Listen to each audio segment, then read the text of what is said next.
Good morning. Welcome to our webinar, Code Calm Mental Health Tools for First Responders After an Incident. My name is Kelly, and I serve as the Program Director for the TextLaw Telehealth Resource Center, and it is my pleasure to introduce our speaker today, Matthew Short. Matthew is a licensed professional counselor associate, a licensed paramedic, and the founder of Tactical Counseling. Matthew brings a valuable perspective to this work, and we're excited to have him with us today. Matthew, the floor is yours. Howdy, y'all. Um, there's not going to be any interactions. People, this is a webinar setting, right? So we're not going to be able to have conversation or anything like that. So I'm going to encourage everybody to put some responses in the chat as we move along. Kelly, are you able to help me monitor the chat because with the slides showing, it makes it difficult for me to see the chat. Yes. Great. So today we're going to talk about what I call code calm. What I want to try and cover briefly is kind of some of those common responses to trauma that a lot of first responders have, and then use kind of a calm framework to kind of support our first responders and things along those lines. I'd like to talk to some about a little bit of the stigma as a barrier to care, and talk about some tools that we can use to kind of make that happen. So before we go too far, the first thing that I want to bring up is our nervous system. So, why is it that we respond the way that we do? And essentially, our nervous system is divided up into multiple different parts. We have the brain and the spinal cord, that's part of our central system. Then we have our peripheral nervous system, that's composed of the somatic or in the autonomic. Autonomic is kind of that autonomic nervous system that is our sympathetic and our parasympathetic system. Why am I bringing this up? Because we're going to actually look at some of those responses. So, when we're in a stressful state as a first responder, we're going to do what ends up happening is we kind of lose some of our thinking abilities in our prefrontal cortex or the front side of our brain. And so, what we have to do when we're in those states, in the middle of a fight or in the middle of the response or in the middle of an incident, so we first have to find ways to be able to bring ourselves back to re bringing this prefrontal cortex back online. And so we work from the bottom up. And so we take a look at our body brain. If we go back and take a look at our nervous system, we're going back to let's see, we're going back to this brain side of things, and we start to bring this prefrontal cortex back online. And in order to do that, does it allow me to move forward? Where's my arrow? There we go. I'm stuck. There we go. So in order to do that, we're going to start from the bottom up. And what I mean by that is we're going to start with kind of our basic body side. We're going to start with our basic ideas of regulating that overstimulation. Now, this slide is taking a look at like regulating children. I guess some first responders may actually come across like kids, but we're actually what we're talking about is we're trying to bring that escalation down. And so, in those heated moments in the middle of the fight, if I start to lose this prefrontal cortex, I need to start looking at what are some ways that I can bring myself back into a safe space, even in the midst of the fight. How do I begin to relate? How do I bring my feelings back to begin to acknowledge that so that I can begin then to re-engage this prefrontal cortex to think my way through the situation? Now, in trainings as first responders, we're taught to do that very quickly, and a lot of times we lose steps along the way. And so this is the whole purpose of the code calm, is to help bring that about so that we can stop in the middle of the situation, be able to quickly re-engage this prefrontal cortex so that we can re-engage that training to be able to get through the situation.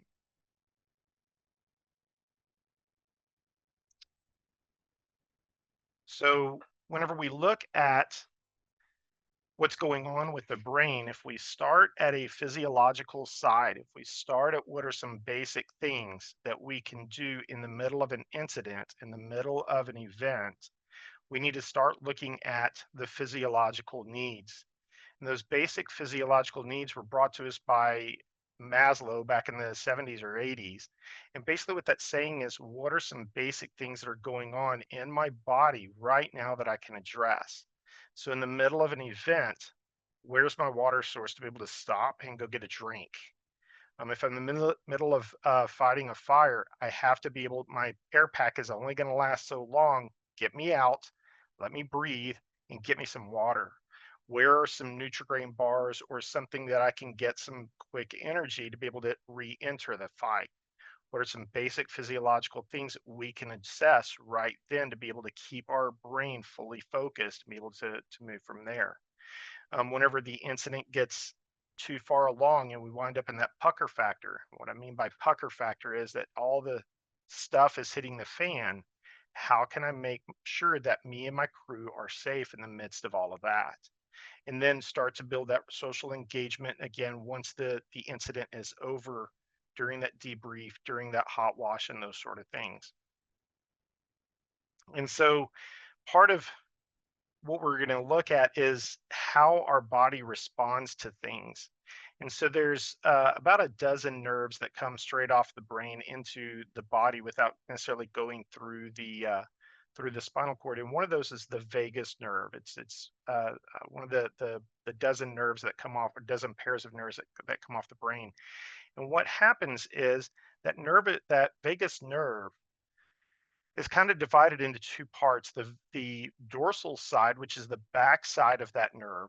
Okay, so if you think the dorsal fin on a shark, that's that fin that's on the shark's back, right? So our dorsal side is going to be that back side of that nerve. And just like if I see a dorsal fin swimming around in the ocean, I know that there's a shark there. I'm probably going to be a little bit on higher alert. Well, same thing with that. That's what that dorsal side of that nerve does. It kind of uh, increases my heart rate. It will cause me to start breathing faster. It could do a lot of different things along those lines. So the front side of that nerve, though, helps calm all of that, helps constrict those, the helps bring breathing back to normal, helps slow that heart rate and things along those lines. So what happens is we get into this state and that dorsal side of our ventral nerve starts firing. We get accelerated. We get ready for the fight. We're in the middle of that. So I have some sort of arousal trigger that occurs, and there's a brief pause or brief freeze. Okay, I'm suddenly triggered. They're about to enter into the fight. I'm about to enter into a high stress scenario. The the bad guys pulled the gun, the something along those lines. There's going to be a brief freeze as I assess and respond, and then if adequate, my fight or flight, my parasympathetic, my autonomic nervous system is going to kick in. My sympathetic nervous system is going to kick in, and my I'm going to rush into that fight or flight mode. Okay. Sometimes that's not enough. I begin to feel that dissociation, and I can even go so far as to faint or pass out. That's all directly tied to our, again, that ventral state of our vagus system. So the front side of that vagus nerve, I'm in that state initially, an arousal occurs. I go through that freeze. My sympathetic state takes over. That fight or flight system kicks in. I begin to realize that I'm now in this fight. Okay. And then that dorsal side can take over. And if that winds up happening, the fight or flight isn't enough, that parasympathetic state is not enough, that dorsal side of the vagus nerve is going to come in, and I'm going to wind up feeling that dissociation or that separation, that I don't, everything feels surreal. I'm not quite sure what is going on, that kind of stuff. Okay.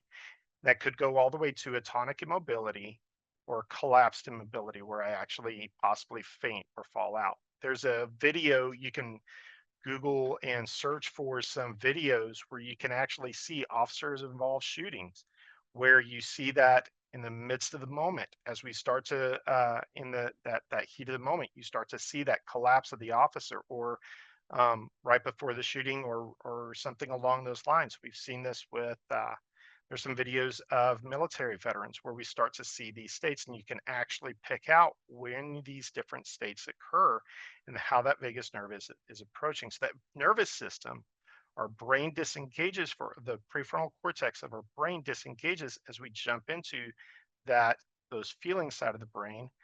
We have to work then from the bottom up to start building people back up.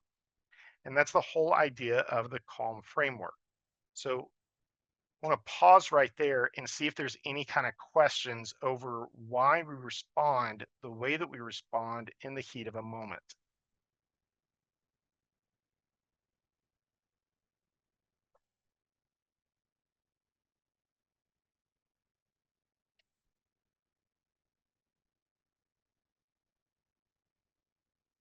I'm going to take the crickets as a no.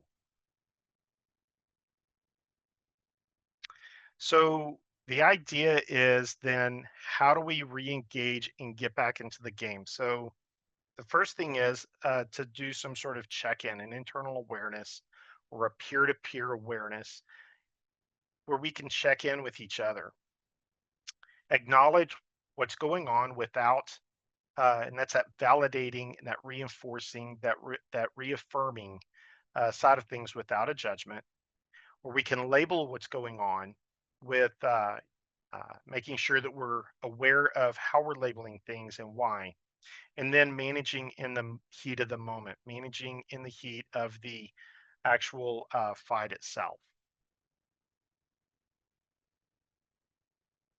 So the check-in basically is the idea of knowing your baseline. So how are you doing today? Today is the start of a shift. How are you doing? What's your baseline? How are you doing? And so using kind of a traffic light, if you will, green means go, right? Red means that I'm kind of flooded or I'm spinning down. Things at home might not be good, but knowing that baseline, I'm yellow, something's off, but I'm good to go. I'm managing it. Okay. And so knowing that baseline of where I'm at before we even enter into the fight is huge. Having that self awareness. Where's my head right now?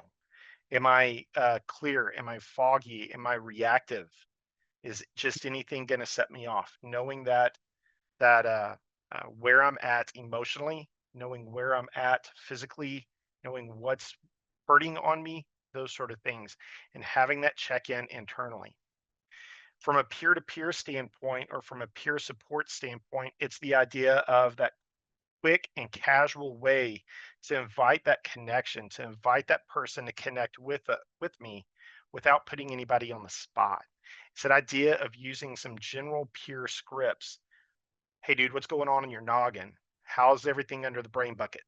Um, what's what stuck with you on that call? I kind of saw you freeze there for a minute. What stuck? What was going on? What were you thinking?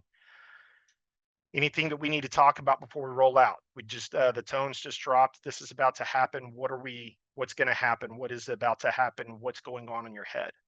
So it is being curious on a peer-to-peer level, but it's not being clinical. It's taking that time to debrief after and in between calls.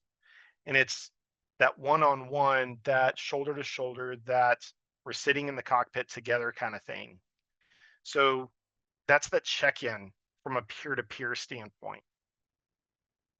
With the clinicians, what I want to encourage is if you are working with a first responder and you're a clinician, what kind of curiosity do you have? What kind of uh, tone do you have whenever it comes to working with your clients? Making sure that you're conversational but intentional. Try to use operationally attuned language when it's appropriate and you have that familiarity with the environment. It's making sure that um, you're plugged into what the client is experiencing, but it's not using the platitudes or the perfunctory questions or things along those lines. It's not the, well, how are you doing or how are you feeling? But it's more like, before we get started, I want to know what stayed with you from this past week. I read in the paper or I saw on the news this, this, and this. I heard from the department that these events occurred. Let's do a check-in from the past week and being very intentional and curious about how we want to approach the first responder if that's who we're working with. So it's the whole idea is that we're trying to build that culture in the first responder world around that emotional self-awareness. But in order to do that as peers, as individuals, and as clinicians, we have to make sure that we're building that culture around that self-awareness in a way that we're normalizing that talk.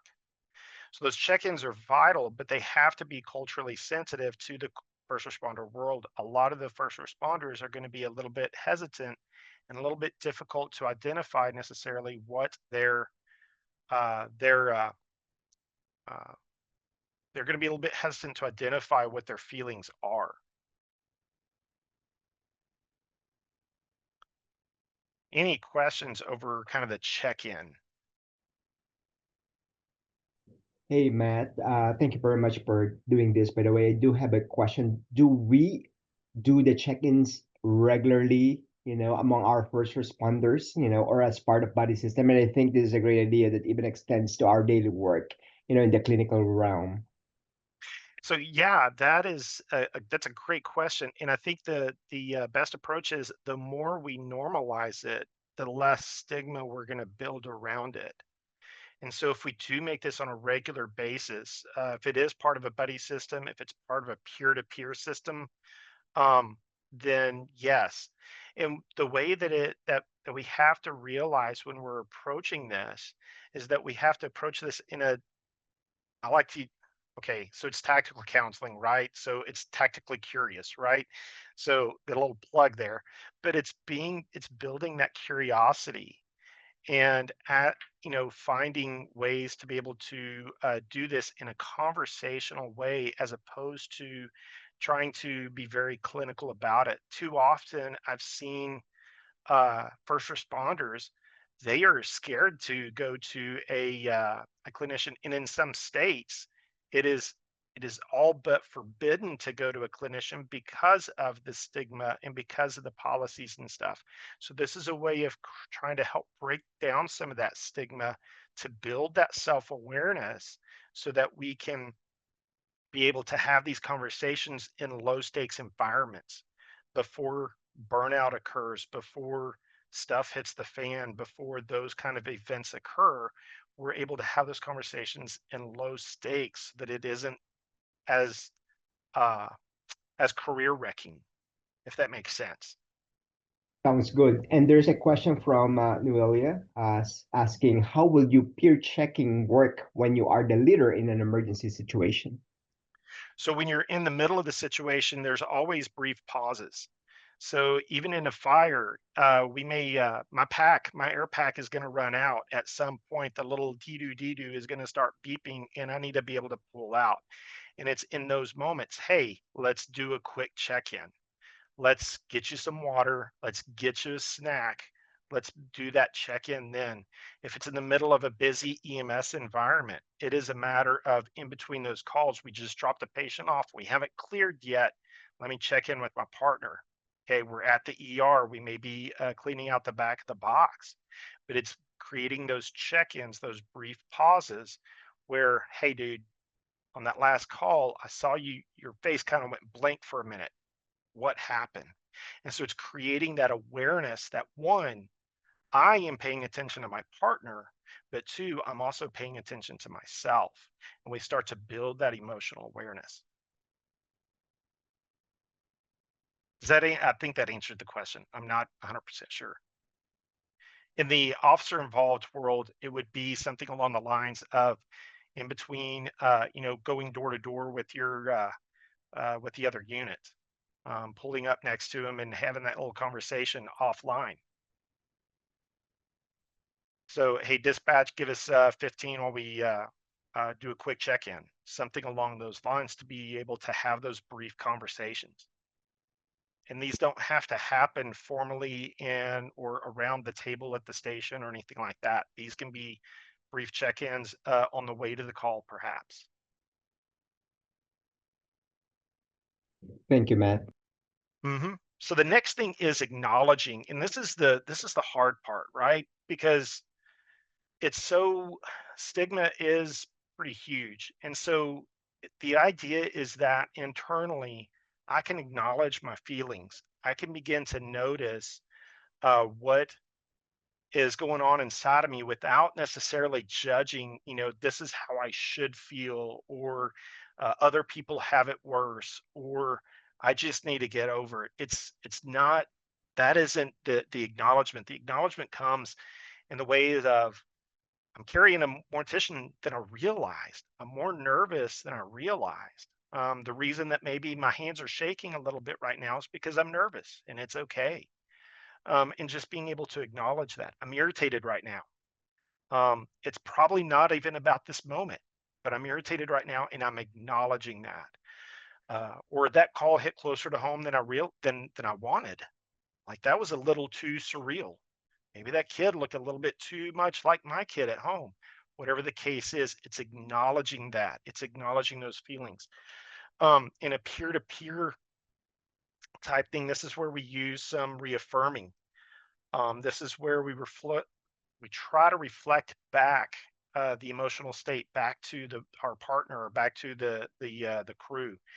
It's not offering the judgments. It's not offering solutions. It's not trying to fix things. You're just being a witness to what they're experiencing. It looks like what you're trying to communicate is your feelings matter, and given the context, this kind of makes sense. It's that idea of being able to say those words. This kind of make Yeah, that kind of makes sense. It is being able to affirm that, yeah, this was a tough call. Um, this may be tapping into our own selves as well, and as we say something like, "You're not the only one." Do that hurt me too. So it's kind of acknowledging that the experiences, and affirming the experiences are real and impactful.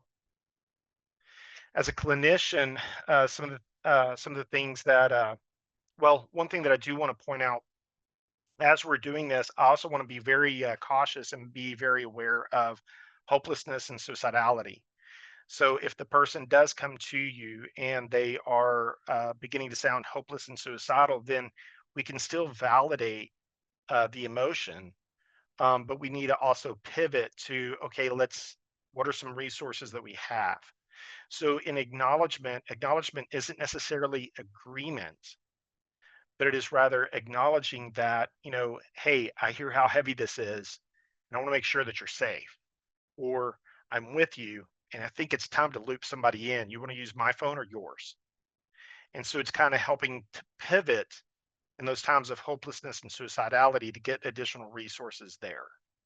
So acknowledgement isn't necessarily agreement, but at the same time, it is that we're kind of extending a light into the darkness that may be surrounding those feelings. Being able to acknowledge them within ourselves, but also being able to affirm and reflect those back to the rest of the people that are on our crew. So, as a clinician, this is where that reflection and validation tries to meet the responder where they're at. So you want to validate the experience without necessarily understanding all of the ins and outs. So there could be a lot of things that a first responder brings into the clinician. And one of the things that I've heard from a lot of first responders, they're afraid of breaking their mental health professional. They're afraid that their story is going to make the clinician cry and things along those lines. So, is there a way that you can validate their experience without placing that judgment, and being able to call out some of that stuff as well? So, that may look like, it sounds like that moment stuck with you. How come? What is it about it that stuck? Um, it makes sense that you reacted that way after that kind of a call. What do you think about that? And so, kind of validating those emotional responses. And again, it doesn't necessarily mean that I have to agree with, or sorry, there's a bug flying near my head. Um, so it is.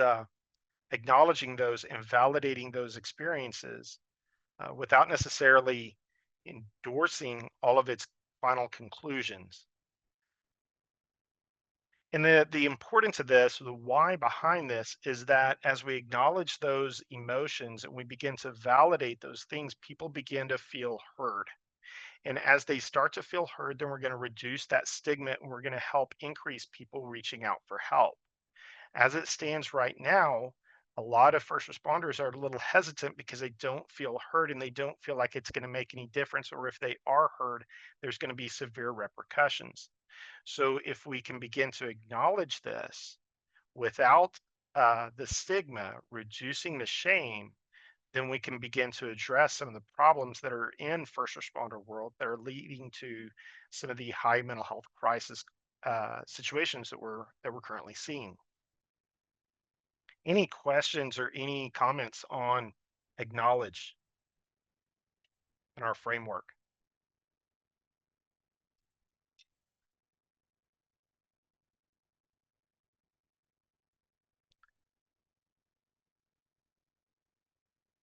The next idea then is to label it. And so this is where a lot of the folks in high stress, high performance based industries kind of struggle. We don't want to put a label on our feelings. And so, but this is kind of where we're at with this, is that we need to begin to label those emotional states. And so it's the idea of I'm being spun up right now. I'm kind of checked out right now. I'm good physically, but mentally, I'm not there. I'm feeling very confused about what just happened. I'm feeling very flustered at this situation, whatever it is, internally labeling what's going on and becoming self aware of how I'm feeling right now in the moment, or even after the moment, what happened, and being able to put a label on that emotional state. For peer to peer, that may look, I'm going to encourage culturally relevant non clinical words using plain, tactical, field adapted phrases, um, and avoid therapy talk. So a lot of times what I've seen is we'll have one guy in a department go and see a mental health professional, and the next thing we know, we have, yeah, he was dissociated at, blah blah blah, and it's like, what does that even mean to you? You're using clinical words, but what does that actually mean? So it's kind of, we don't want to use the necessarily go down the pathway of using the clinical words, but rather tactically, what does that mean in the heat of the moment? What's going on? Being able to use words like, uh, are you fit mentally? Like we know what fitness is physically. Are you fit mentally? Um, I tell a lot of the guys, take a tactical pause. Okay, it's not taking time off. We're taking a tactical pause. And the reason for that is, again, we're trying to keep that frame that I'm still able to jump back into the fight. I'm still able, it's just a tactical pause. Getting squared away. You're not going to get help, you're going to get squared away. And so kind of helping to build some of those ideas around um, the labels so that we can start to, again, break down some of the stigma. With clinicians, as a clinician, we want to use that language when it's appropriate and you're certain that it's accurate. You're sure that it's accurate. So if you can translate the therapy insight into operational language, that's great. So something along the lines of, as opposed to you sound very emotionally dysregulated, while that may ideally be what I write in my notes, it's not necessarily the language that I want to be able to use with my clients. So it may be like, it sounds like your system is still on alert after that call. Are you still hearing the tones? Um, you're here, but you're not with us. Are you okay? As opposed to, well, it sounds like you're dissociating. So if you're familiar with the command structure, if you're familiar with the operational language, if you're familiar with radio traffic and how using those metaphors can be very, very helpful and insightful, but at the same time, we want to make sure that we're not just spouting off things that we don't we're not fully aware of. So it's also bridging that gap too to becoming tactically curious again to ask those questions. Hey, what exactly is it, what does that mean when you say those words? What does that mean? You used those that you made a comment about the tones. What is the tones? What do you mean by the tones? Okay, and let them explain in their world, and then you can kind of mirror that language back to them. So why this is important is that language shapes our access to care, right? Language is that gatekeeper. And so we want to be real cautious on judgmental language, want to be cautious on because it can wind up shutting people down. And so changing a few words, lowering those defenses can open engagement and it can help build that trust. And so using words like fit, ready, clear rather than sick or broken or unstable, making sure that we're using words that kind of help build up that are operationally engaging in the first responder world. Any questions on labeling?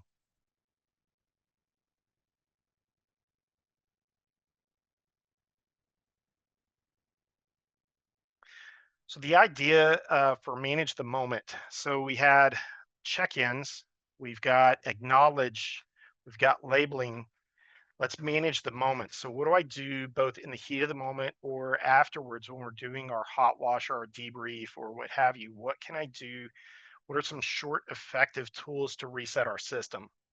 So the step is about proactive regulation. It's about realizing that the stress isn't going to go away, but we can start to connect with each other privately. We can connect with each other as a small group.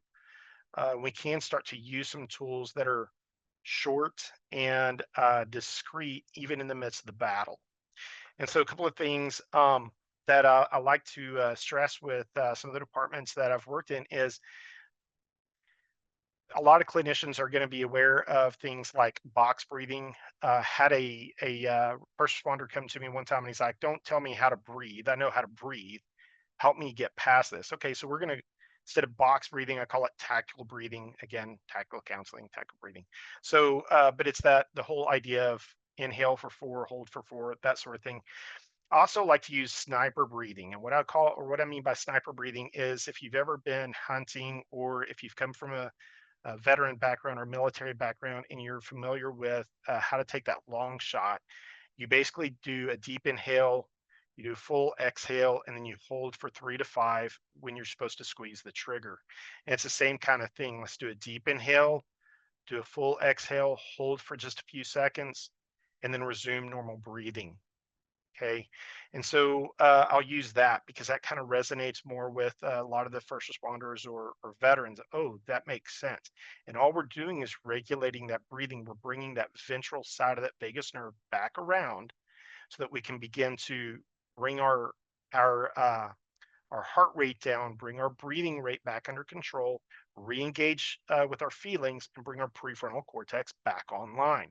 So that's all we're trying to do in the heat of the moment in these situations.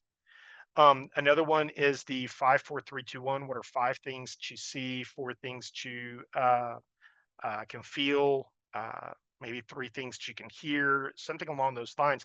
And basically, I'm now searching for different things in the environment around me that are a little bit more tactical, tactile, a little bit more feeling right then in the moment. Um, if I pull somebody out of the fire, meaning that their air pack was going off and they needed to come out of the fire for whatever reason, then it's a matter of you know let's get them some water to drink. Right, whenever you start to drink that water, it helps regulate their breathing. Let's pour some of that water, so that cold water on their wrists maybe, and kind of bring a little bit of realization back into their body. So as a peer to peer, those are some key things that I can kind of do that kind of help manage the moment.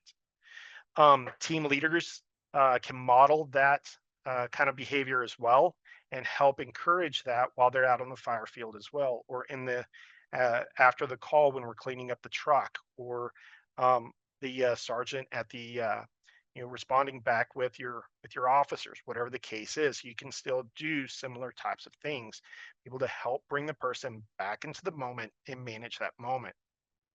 So it's normalizing that in the field, in the moment, while things are going on.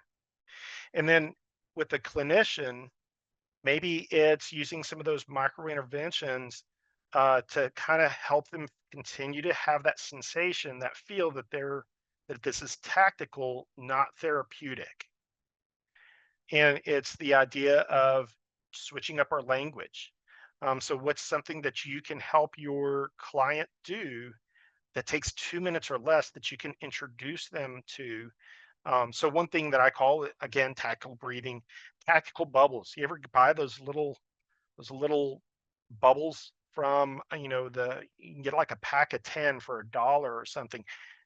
Tactical bubbles. Again, it makes them regulate their breathing as they're blowing bubbles. Something to do uh, uh, in the office. So something along those lines, and get them back to used to those kind of things. Realizing that this is a tactical reset. This is not, you're not being put in timeout or anything along those lines. It's clearing away some of that emotional static, that emotional clutter, so that they can think clearly. And so that's basically what we're trying to encourage. And again, the why behind this is we're trying to do quick recovery tools that reduce that long-term impact. That we're not going to be able to reduce the stress, but we can reduce how we respond to it. We can help build the resilience and speed up the recovery by beginning to normalize and begin to realize and begin to use these tools in the heat of the moment, in the heat of the battle. These aren't things that we just do in a clinician's office or at the station. This is something that I can actually do on the fire field, or this is something that I can do, during a traffic stop. This is something that I can do on the next call. If I'm in the dispatch center, maybe it's, these are things that we can do in the dispatch center. And so it's bringing about those kind of things as we're thinking through our process. Any questions on managing the moment?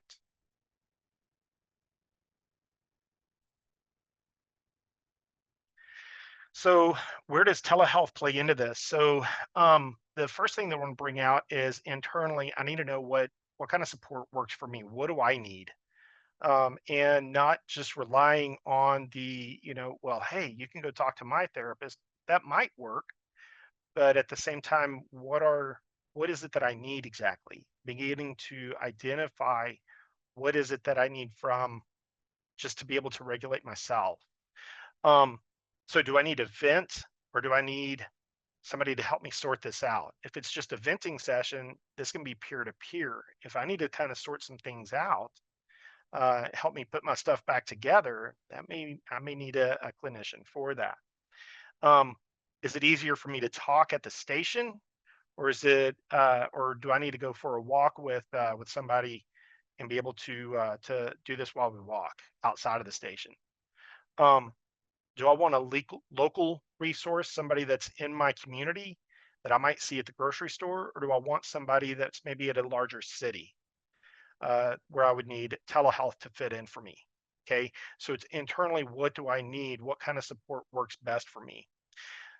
The whole idea is that that early connection is going to beat a late collapse, right? It's the idea that I need to know ahead of time what I'm going to need so that I can have those props ready.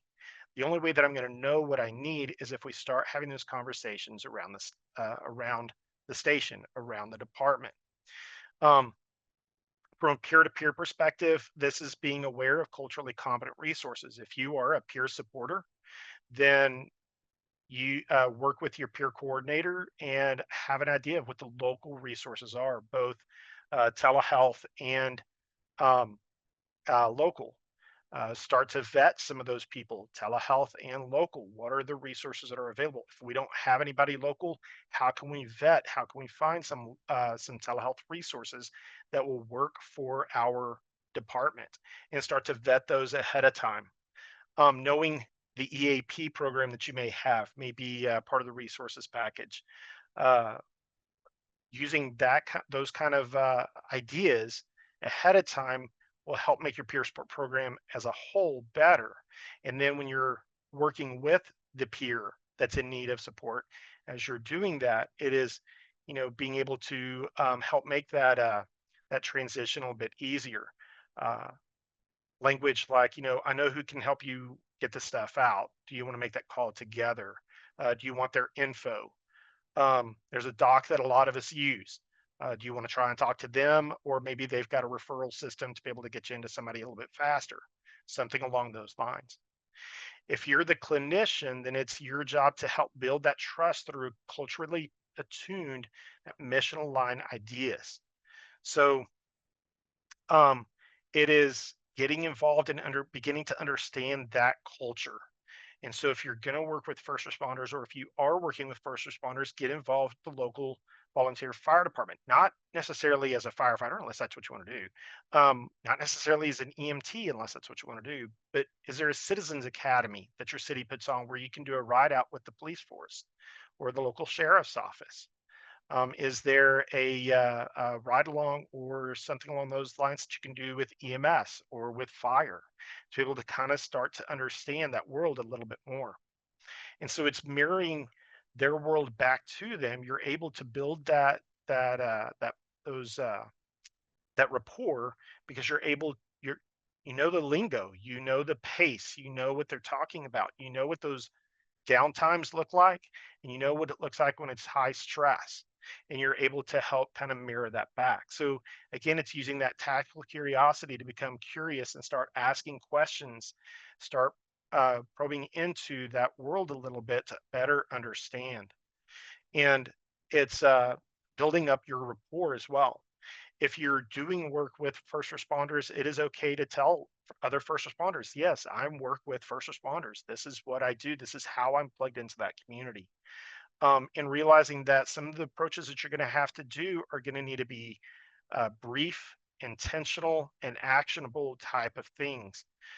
So if you try and tell them, well, let's go home and journal and self-reflect, realize that that may be a hard struggle for a lot of first responders or those that are coming from a high stress performance rated type of career field.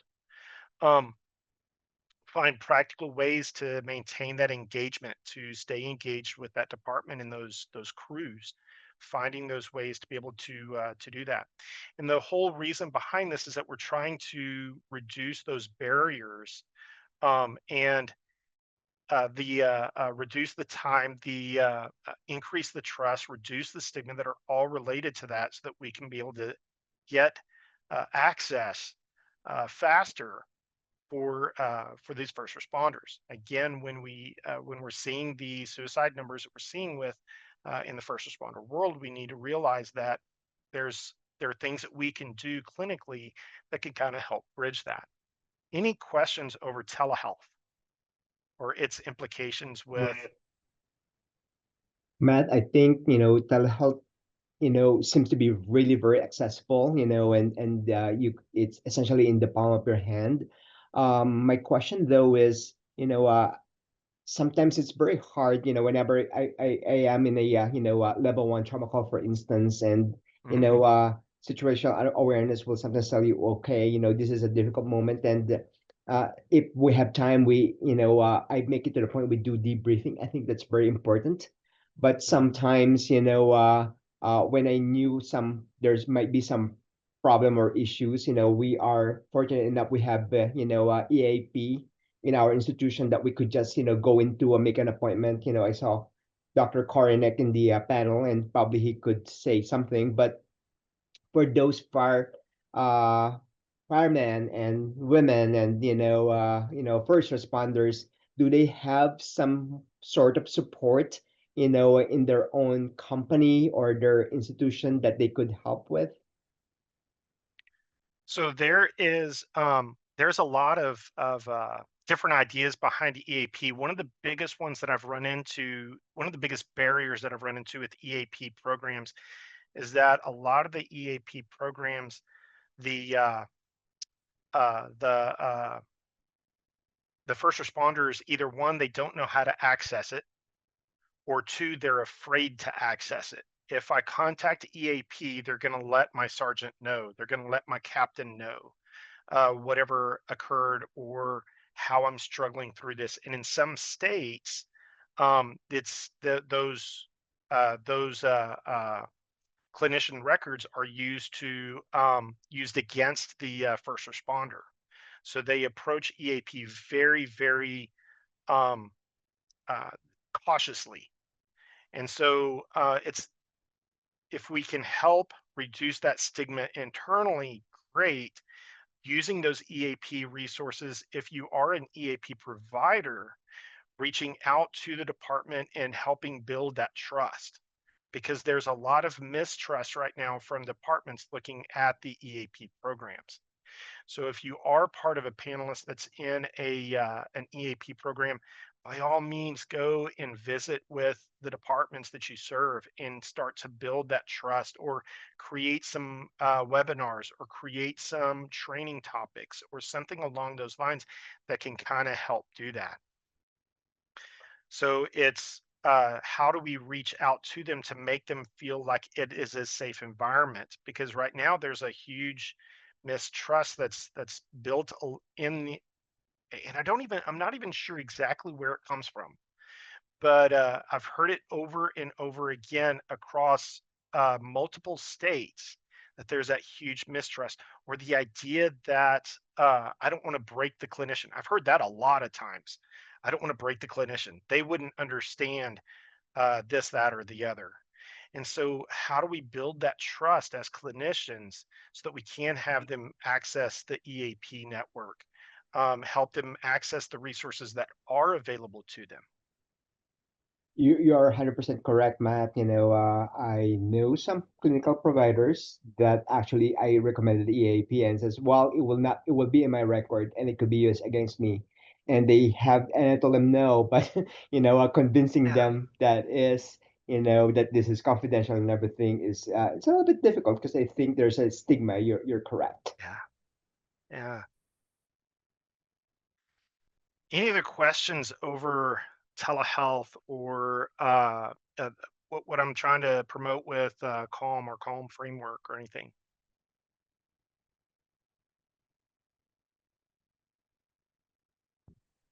Matt, there's a question from Dr. Trevino asking, do all first responder organizations have access to a EAP? No, they do not. In fact, even here in our local area, there are agencies that do not have access to EAP. So again, it's getting that word out, and making those resources available, getting in front of city councils and things along those lines.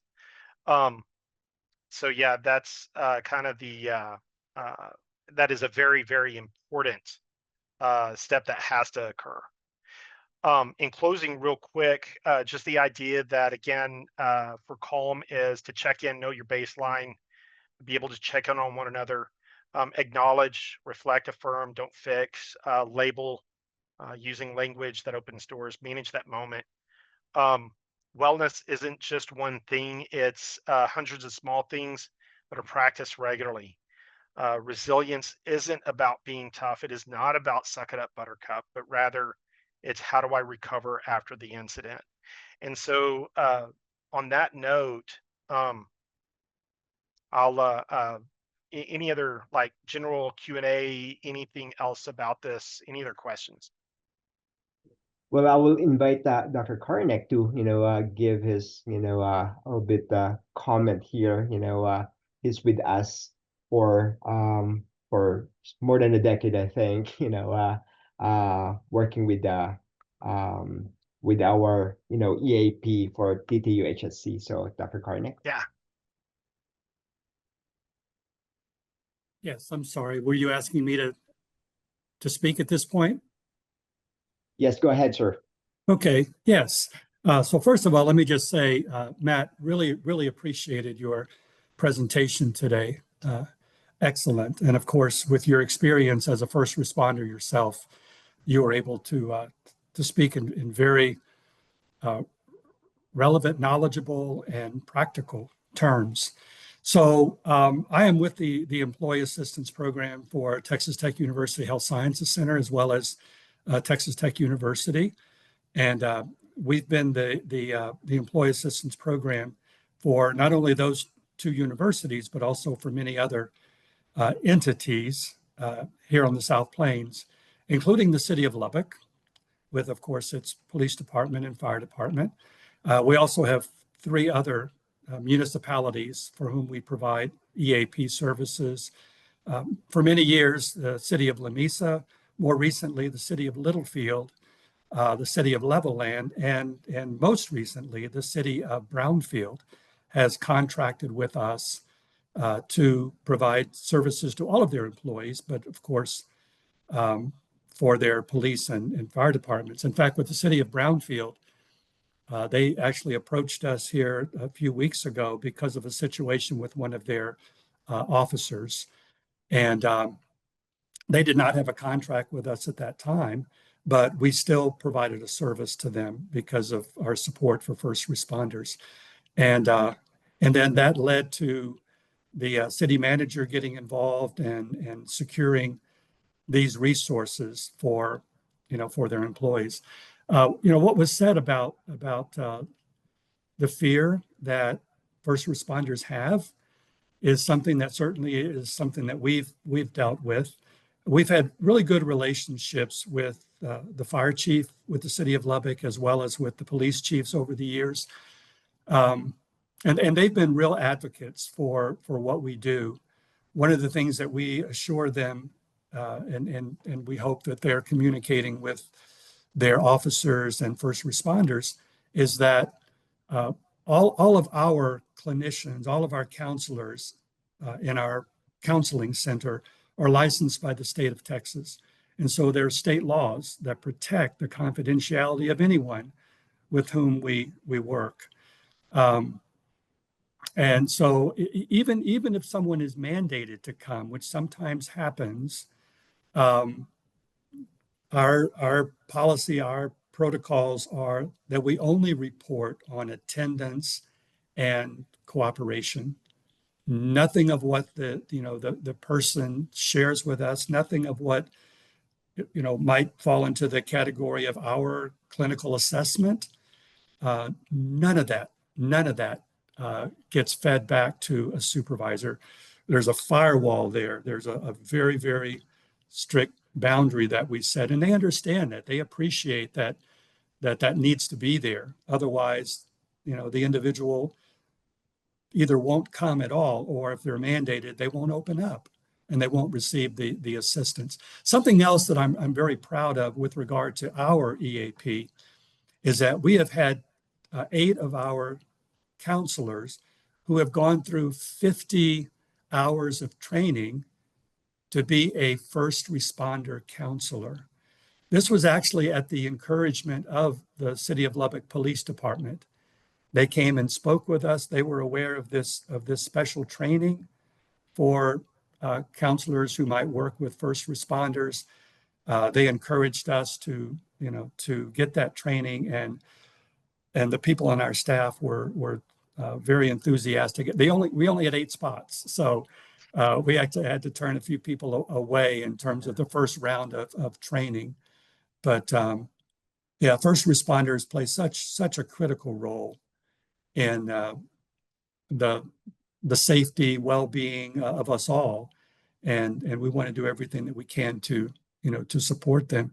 So if anybody on in this webinar today is with a city council, or as a city manager, or with a police department or a fire department, we would love to talk to you. We're always looking for more opportunities to serve people. And the cost of our services are really, really reasonable because we're trying to fulfill a mission of the university. We try to keep our services very affordable. In fact, what we often hear is, I can't believe you offer all of that for this particular cost. And it's based on a cost per employee who is covered by our employee assistance program.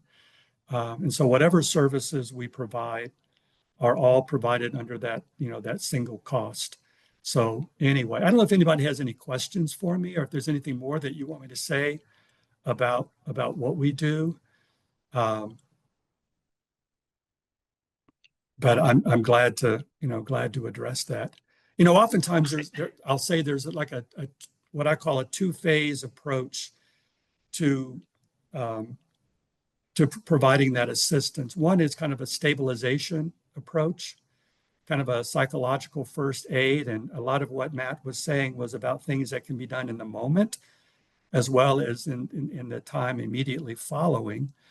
But then sometimes, as because of the impact that these events have, there may need to be additional support, additional assistance. And one of the things that I'm also very, very pleased about is that almost everybody on our counseling staff has been trained in EMDR, some in brain spotting, both of which are, best practices when it comes to helping people to deal with PTSD and some of those longer term impacts of being in traumatic situations, critical incidents. Our assumption is not that anybody that comes to us and has experienced a critical incident is going to need that kind of long-term help. But it is available for those that may need it. And there's a lot of variability in terms of how people are impacted. And I think, Matt, you spoke to that in your excellent presentation today. The work that you guys are doing there at TTUHSC, Dr. Krennic, is pretty amazing. And yes, you guys have a great reputation in the community, and here in the Lubbock area and the close surrounding area in the South Plains, we've done. I say we, but there's a positive. There's a lot of that. You get much further out though, and I did a presentation and taught a class on peer support out in the Metroplex, and we are definitely not using EAP. So and so used it, and this was their negative experience. Yeah. Down in Austin, I heard that. So while you guys are doing some great work, there's so much more work that we have in front of us. There's a lot of great opportunities for clinicians right now to be able to service the first responder world. And so I hope that this presentation kind of helped start some of those conversations or help feed the conversations that are already going both in the departments, but also in the counseling offices and in the counseling practices around as well. Yeah. So thank you for the work that you guys are doing, because y'all are doing some amazing stuff. And I've heard a lot of positive things about what y'all are doing. Well, you're welcome. And if I might add just two things. First of all, I'm a working retiree now. I retired from full-time work at the counseling center last August, but then came back a month later, less than 20 hours a week. But Christy Collins is now the managing director of our counseling center. And she's doing an excellent job. And so either one of us could respond to any questions that anybody might have. The other thing is that we provide a lot of our services by telehealth. I know you were talking about telehealth, Matt. And so if there are any, municipalities away from Lubbock where distance could be a barrier or a perceived barrier, we do provide our services by telehealth, and in fact do quite a lot of that these days. So anyway, we just want to help people. And I know sometimes with counselors, counseling practices, sometimes there's a bit of a wait, and people hear that sometimes, gosh, it's going to take me 2 or 3 weeks to get in. We prioritize first responders. We prioritize people who have experienced traumatic events in their lives. And we know how critical it is to have that early support, early assistance. And so that's part of our commitment to the people that access our services, is that we're going to be timely in our assistance. So anyway, thanks for giving me the opportunity to say a few words at the end of this presentation today. absolutely. So we are going to go ahead and close this presentation because we're coming up on time, but Matt has graciously offered to provide additional resources and his presentation after this is complete. You can access it on our website, but thank you so much, Matt, and thank you so much, Dr. Cornick, for joining us. And this is a really important topic, and so we appreciate you both. Very Thanks, welcome. y'all.